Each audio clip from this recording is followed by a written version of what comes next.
Hi, my name is Rachel Davis, and I'm excited to talk to you about my project, which is going to be on school socioeconomic status, their academic performance, and their attendance, and looking at comparing the results of those different factors to see what the trends are. So, my personal interest, I did my first prac at Marsden. So that was a really interesting experience, um, being a school of quite a low socioeconomic area.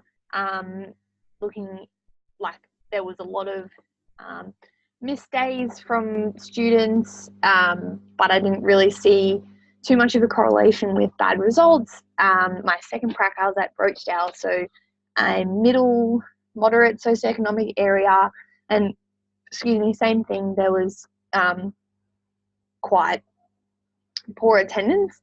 So just sort of looking at my own experience, I thought that was quite interesting. So from there, I went into looking at the research. So this is the first thing I sort of found was from Siren in 2005, sorry. And the main results here was that there was a medium to strong um, correlation between socioeconomic status and as well as student achievements. But this was in American schools. So um, if the family was low socioeconomic and then the school as well, so the correlation between worse results was amplified even bigger. This study was done in the US, so that was quite interesting. The next one I looked at was school attendance. So Reedy did this on predominantly looking at primary school students.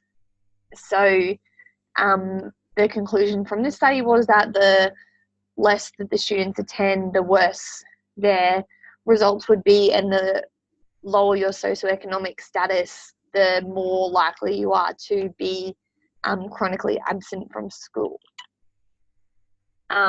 The last one I looked at was a longitudinal meta-analysis looking at results of students in high school and then following up with them about 12 years later to see what they're doing with their career.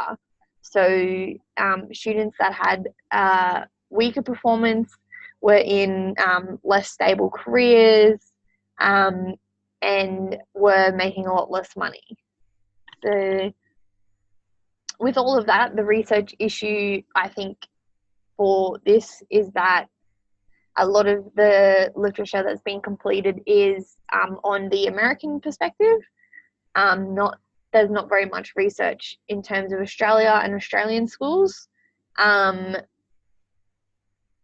well as this, there's not really a three-way comparison between attendance, socioeconomic status, and achievement. And then also ones that did look at attendance, it was research on primary school students. So with that in mind, the research question I want to look at is what is the impact of socioeconomic status on students' attendance and their academic performance in Brisbane. So I think this will add to the existing literature.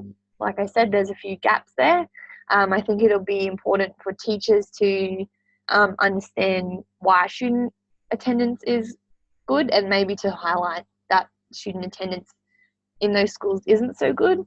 I think it'll be important for Gonski 2.0 to make some links for people, and I also think it would encourage further research about attendance.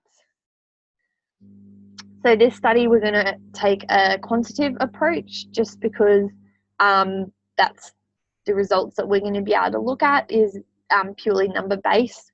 So how I'm going to do this is using my school website, look up the socioeconomic status, attendance, and NAPLAN results from 2017, and I'm going to compare all the different sort of combinations of those things.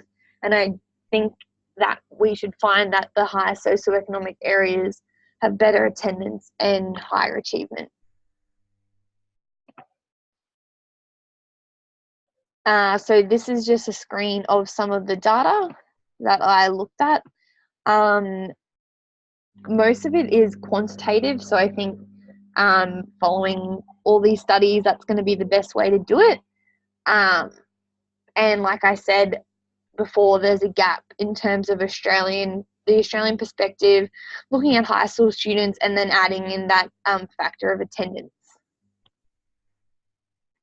So as I said, the data that I'm going to be using is from my school, and that's all publicly available information. And then I chose Mansfield, Rochelle and Marsden just because they are all in the Greater Brisbane area. So I didn't want to bring in locality, and they have similar student numbers. I know they're not exactly the same, but it's proved quite hard to find a school where they're all very similar. Limitations. So I think that I just skipped that.